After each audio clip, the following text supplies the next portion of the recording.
In this video, I'm going to install the Microsoft Azure Firewall, and we will have a look at its installation options as part of its installation, and then we will do a quick demo of its features and have a look at the security rules as well. On the Microsoft Azure homepage, you can search for firewalls in here, or on the left hand side we can go to all services and then networking and firewalls on the right hand side here. Also, if you go to virtual networks, you can find it in here as well as part of the virtual network, because that's where the firewall is installed. So on the left hand side within my web server-vnet, we've got the firewall here, the firewall option. So if we go into it from here, we can click here to add a new firewall.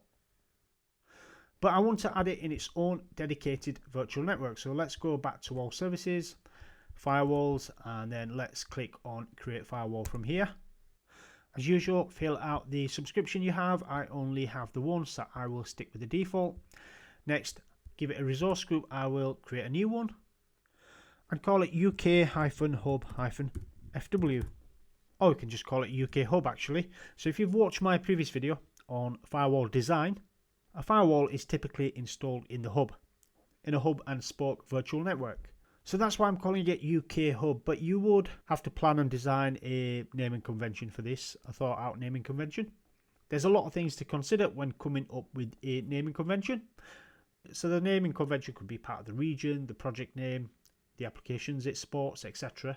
and things like that. So you would have to plan and design a naming convention before you start to configure these things, if you're doing it for real.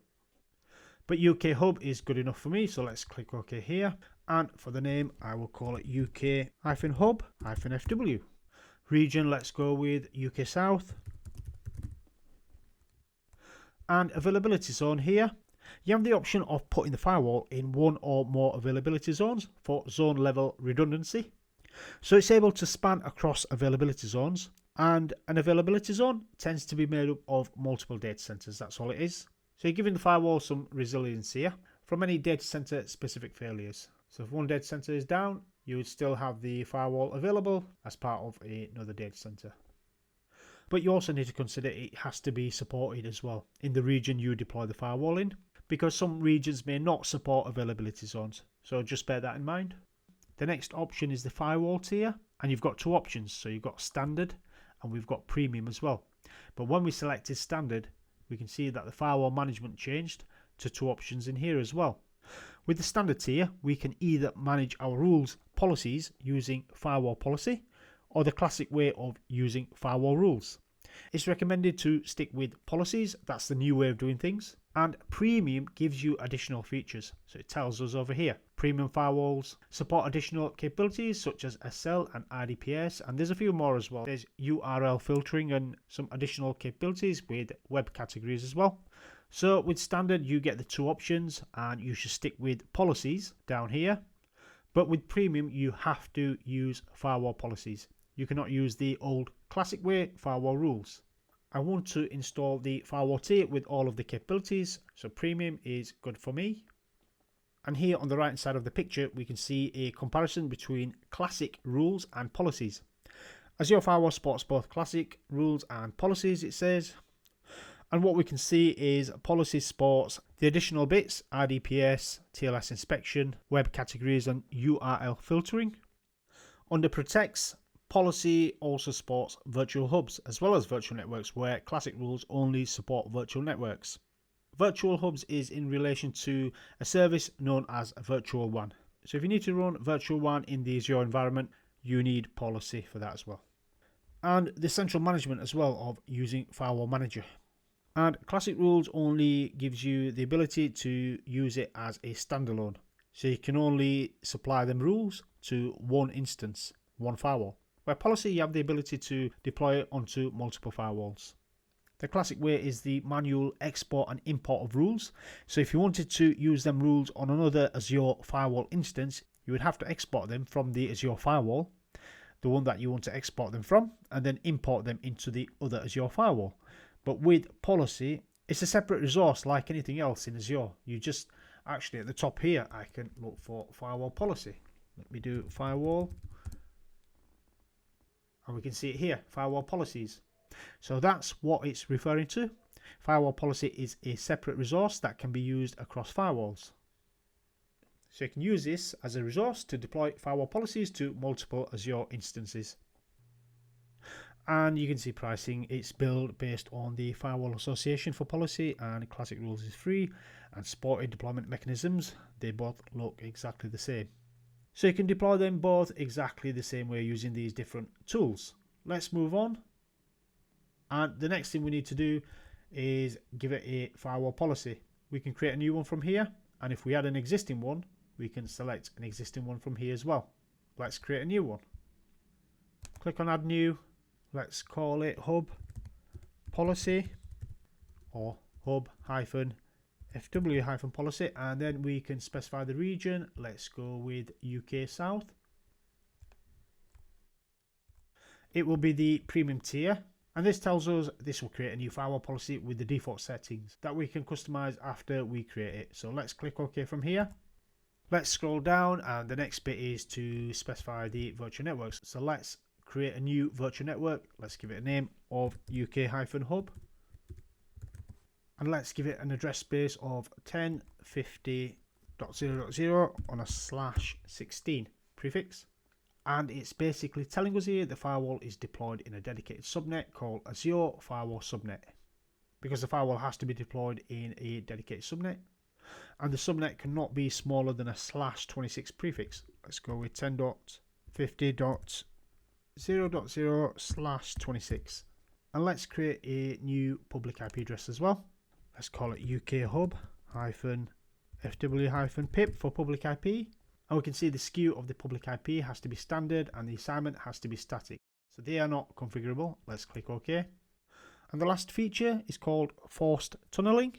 With forced tunneling, it's creating a dedicated subnet for the firewall's management traffic, and it will also require access to the internet, so we would have to assign it a public IP address if we did enable it from here. Oh yes, also we would have to give it its own dedicated subnet address space, and then from here we could give it its management public IP address as well. And you can see here it's got a management subnet name as well, that it's not configurable. This is a subnet name. I think if I'm not mistaken, also if you enable forced tunneling, in the background it creates a dedicated interface card as well. So this management network would have its own dedicated network interface card assigned to the virtual machine. But we don't need it. Let's click on disabled and review and create. Validation passed, so let's create it. This may take a while, so I'm going to pause the video and start it once the firewall is up and running. It took about 10 minutes and the deployment is completed, so let's go to resource. On the overview page, we have over here the settings. So the resource group, we have deployed it in, the location, subscription ID, the virtual network it's within, the firewall policy we created for it, the state of the provisioning, which shows it succeeded, the firewall SKU, which is premium, the firewall subnet it's deployed within, the firewall public IP, and its private IP as well over here. We did not turn forced tunneling on, so this part is not enabled, and private IP ranges managed by the firewall policy. Next, we've got the firewall policy over here. We can see it here. We can click on it here, which we will do very shortly. And this is the main bit I wanted to focus on in this video. So we've got these three types of rules: destination NAT rule, network rules, and application rules as well. And at the bottom here is Threat Intelligence Service, the Microsoft Threat Intelligence Service, which has been set up with the mode of alert, and various other options on the right hand side here, left hand side here. So public IP configuration, the firewall manager, properties, locks, and some monitoring tools over here as well as automation tools. But for us to have a look at the firewall policies, we click in here, policy, and then we get a whole load of other settings to configure our policies. On the right here, it shows us that our TLS inspection is disabled, and the intrusion detection prevention system mode premium is off as well. So on the left hand side is where we configure all our stuff, all our security policies on the left, whether that's the premium stuff down here or just the policy rules over here. And firewall policy is the recommended method to configure the Azure firewall rather than the classic way. It's a global resource that I've already mentioned that can be used across all the Azure firewall instances and works across regions and subscriptions as well. Using the Azure firewall, you can configure NAT rules, network rules, and application rules. The NAT rules configure your NAT requirements, so you may need access to a public facing web service, so this is where you would do that. And network rules are the more familiar way of creating things, as they have been around since firewalls began, and they consist of the layer 3 and layer 4 information, such as source and destination IP addresses, ports and protocols. And then there are application rules as well. These are based on layer 7 information on the application layer. With application rules, you can configure the fully qualified domain name as a destination. Let's go into destination NAT rules. Actually, because it's asking us to add a rule collection here, or it's got the option, let's go back to overview page and let's have a look at these options over here as well. But first, let's talk about rule priority, the priority of rules. And there are some things you need to be aware of in regards to processing the rules. And if threat intelligence has been used, which is the Microsoft Threat Intelligence Service, this runs before anything else. It's always processed first. With the Threat Intelligence Service, you're able to deny traffic from and to known malicious IP addresses and domains. So Microsoft manages all this for us, and if it finds a threat, it makes sense it should be blocked first, rather than the firewall having to process all of the rules and use all its CPU usage, etc. to try and find a policy that matches it. So if it's a threat, it should just be blocked. And then with intrusion detection and protection system, this looks for suspicious traffic, and you can have it as disabled or alert and deny. But if it's set in alert mode, it works in parallel to the processing of the rules. And if IDP is set with alert and deny, then it works after the rule processing. And then for the actual rules themselves, so these three here, there's destination NAT rules, network rules, and application rules. The rule types are prioritized. Destination NAT is prioritized first, then it will process NAT rules, and finally it will process application rules. And while it's in my head, when you create a destination NAT rule, it will automatically create a corresponding network rule to allow the traffic through the firewall. And with IDPS, we've also got some more options in here. So we've got signature rules here, and we've got bypass lists here. Bypass lists allow you to filter traffic to any of the IP addresses, ranges and subnets specified below, so you can bypass it from IDPS. And if we go to parent policy is like a base policy, a policy that you can apply to all of the firewalls that need the same set of rules. For example, you may have a security requirement that may block traffic to and from a specific server. And this would be applied in the parent policy and cascaded to all of your Azure firewalls in your Azure environment. So we would configure this as part of the parent policy. And then you would have your child policies, and these are specific to the individual firewalls. So we can specify the policy we want for the parent policy in here, but we've got none created, so we cannot do this. But if we had multiple policies, we can specify the policy we want as the parent policy. And we've got some information here as well, and in here, so it does say only parent policies in the same region as the child policy is shown. And parent policy must be in the same region as the child policy, but the firewall policy can be associated with firewalls across regions regardless of where they are stored. So it's basically saying it doesn't matter where the firewall is in terms of region, you can deploy it to any of the firewalls. It's just the parent policy and the child policy must be in the same region. And looking at the next one down is rule collection, and this is a collection of rules. It's a bunch of rules that all share the same order and priority, and rule collections themselves are executed in order of their priority. So we give these a priority, so they are executed in their priority value. And just like these types of rules, the rule collections are of the same types as well. So you have to have a rule collection of type destination NAT or network rules or application collection rules. And you can only associate the types of rules with the correct rule collection type as well. So destination NAT rules will be associated with destination NAT rule collections. Let's click on add to create a rule collection. And actually over here we've got rule collection group. And just to quickly have a look at what a rule collection group is, let's click on it. We can add a rule collection group by giving it a name and a priority. Let's call it RCG rule collection group -project X for a particular project. And then we give it a priority here, and it can be between 100 and 65,000. Now with priorities, the lower number has the higher priority, so 100 would be the highest.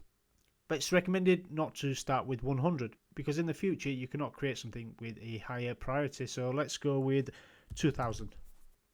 And a rule collection group is used to group rule collections. So if you've got plenty of rule collections, you can group them together. That's all it is. So just to get in my head, a rule collection group is used to group rule collections. So a rule collection is a collection of rules, and a rule collection group is a group of rule collections. So rules go inside rule collections, and rule collections go inside rule collection groups.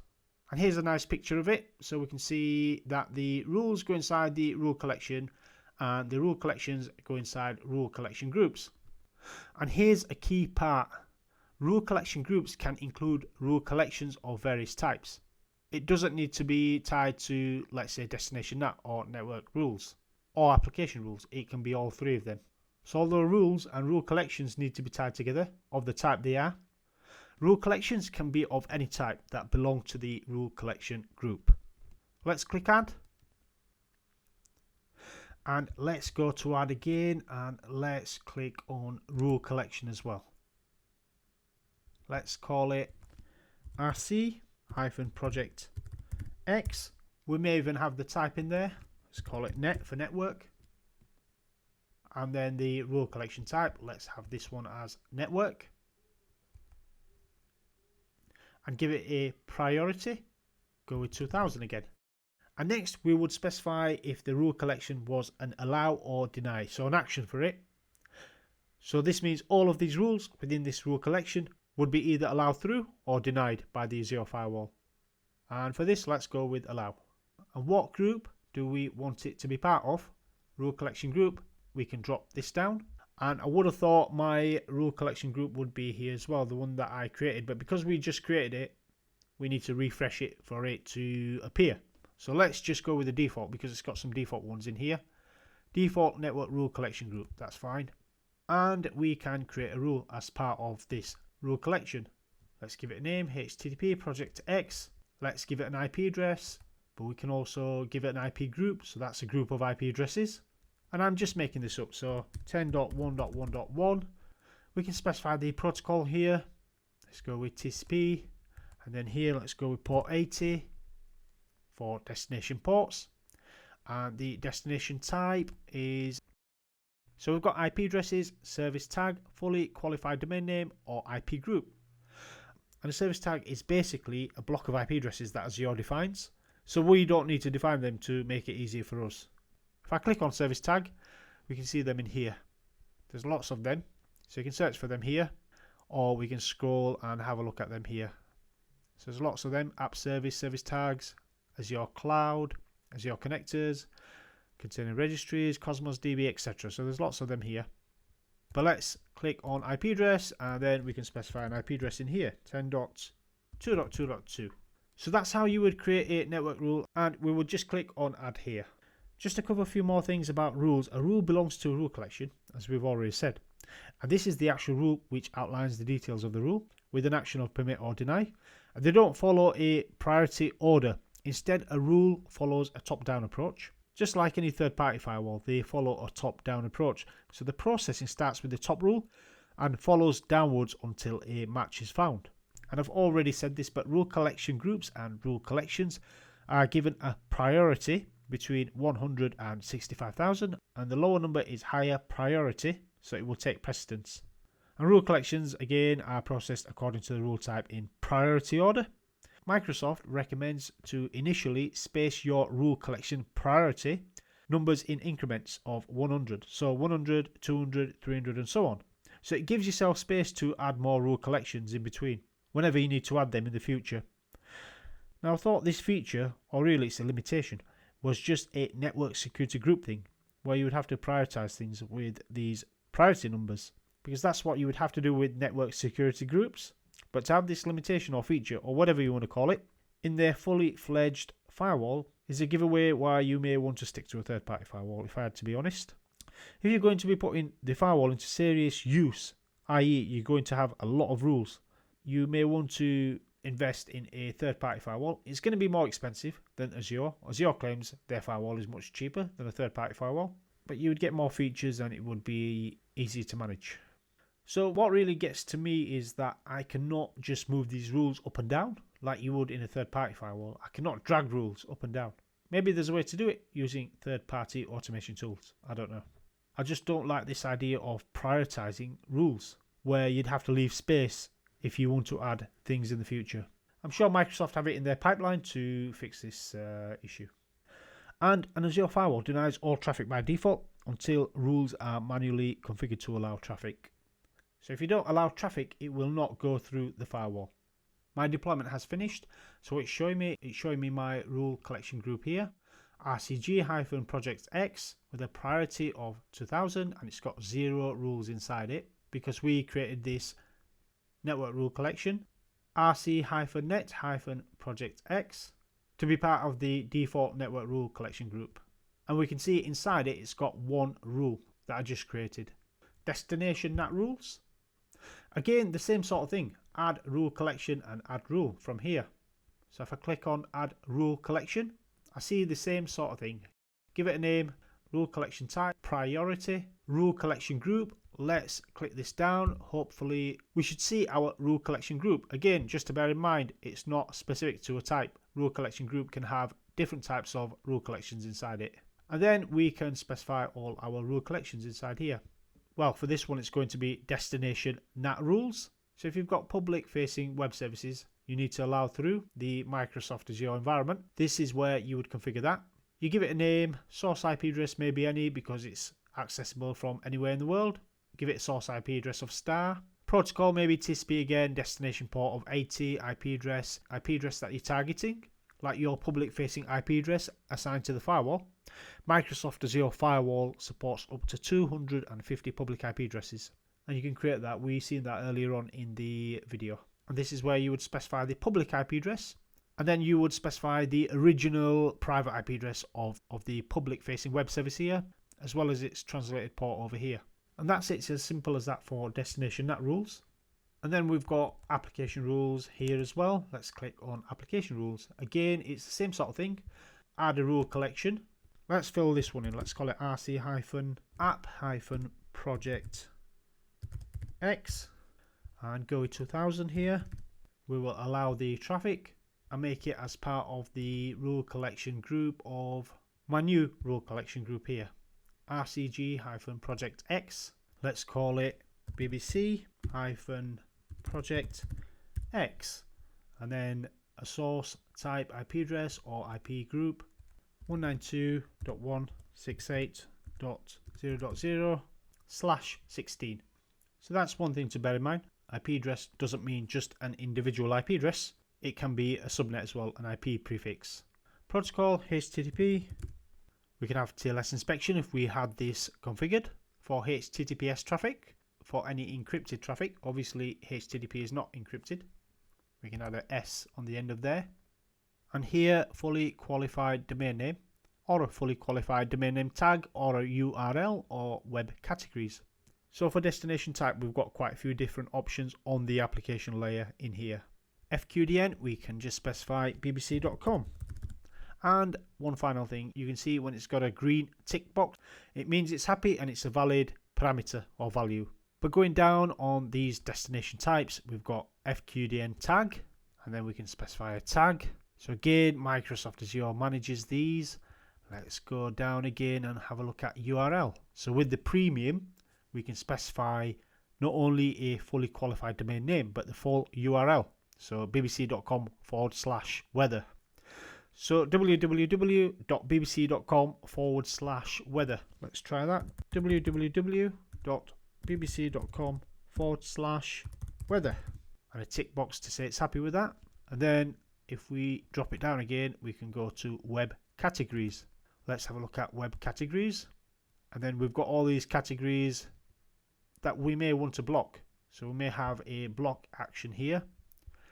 And then we can block gambling, hacking, etc. So quite a few here. Let's scroll down a little bit. High bandwidth as well. Business use, we may want to allow some of these. And productivity loss, general surfing, and uncategorized. Anything that doesn't fit any of these other categories, probably want to block them as well. And that's it. We can click on add here. Let's change that back to FQDN, bbc.com. That's good with me. Let's click on add. And then network rules, I'm pretty sure we covered that already, but if we go into it, we can see we've got a rule already in here that we created from source 10.1.1.1 to destination 10.2.2.2, and the action is allow. Let's have a look here. So we can edit it or delete it, or we can add a rule as well. Now if we click on add a rule, it feels a bit like the subscription and resource group you do when you add a resource. So, and here are the fields that we would have to fill in. Rule collection group, RCG-project X, and then rule collection. Alright, the rule collection group has no rule collections of type network, so we would have to add that first before we can do this. So let's go with our default network rule collection group here, and then we would specify rule collection and then give it a name. It's the same sort of thing we've already done before. Give it a name and then give it an IP address, source IP. Again, this can be a subnet CIDR prefix, or it can be IP group as well. And then destination type, and then destination type can be IP addresses, service tags, IP group, or fully qualified domain name, and the protocol and port here. And then you would click on save, and then it would add the rule. Let's cancel this. Your unsaved edits will be discarded. Let's click OK here, and I think I've pretty much covered it all. We've covered all of these sections here. DNS is for DNS queries or DNS proxy. You can proxy DNS queries to the DNS server. And then there's the threat intelligence we've already had a look at. TLS inspection, which is the decryption of SSL traffic. So if you go into a HTTPS website, which is secured by a certificate, you can decrypt it. And then you would be able to see what's inside it. And then you can do your usual things to it, like scanning it for any malicious traffic. Like it says here, use it with intrusion detection and prevention and application rules. But you would need to set that up. You would need to set certificates up. If you've got a certificate authority, you can use that to give this a certificate. So you would need to provide a valid intermediate CA certificate and deposit it into the Azure Key Vault, this part over here, to make all of this work. IDPS, we have already had a look at this. Secured virtual hubs, again, this is part of the V1 service, Azure Virtual WAN. Let's discard this. Secured virtual networks. We can see the virtual network that this firewall is part of. It's called UK-Hub and it's managed, and the Azure Firewall's name is UK-Hub-Firewall. The location UK South. And then over here we've got the private IP ranges, which is also called SNAT source NAT. This is SNAT in the outbound direction. So from the Azure environment to the internet. And it always does source NAT when it's going to the internet. So the source address is translated from the private address to the public address of the firewall. But you've got a few options over here for perform SNAT. You can always perform it, or for all IP addresses except IANA RFC 1918 ranges, which is the default, or for all IP addresses except those below, so you can specify the ones that you don't want to do SNAT for. Or if you've got services that never traverse the firewall to get to the internet, you can use the never option as well, to never SNAT, to never do any source network address translation. So you can turn it off altogether. And then the last feature is the web categories over here. Let's click on it. Let's discard this page. And it's really a search feature, so you can search for fully qualified domain name or a URL or a token ID, and it says it over here to see if the site is listed and under which category. And if it's a premium firewall, you can utilize the URL feature. But the standard firewalls are limited to the fully qualified domain name. And the last bit I wanted to show, if you go back to UK Hub-Firewall, the actual firewall, this is where you can add more public IP addresses from here. So we can click on add public IP address configuration here. And from here we can add up to 250 IP addresses.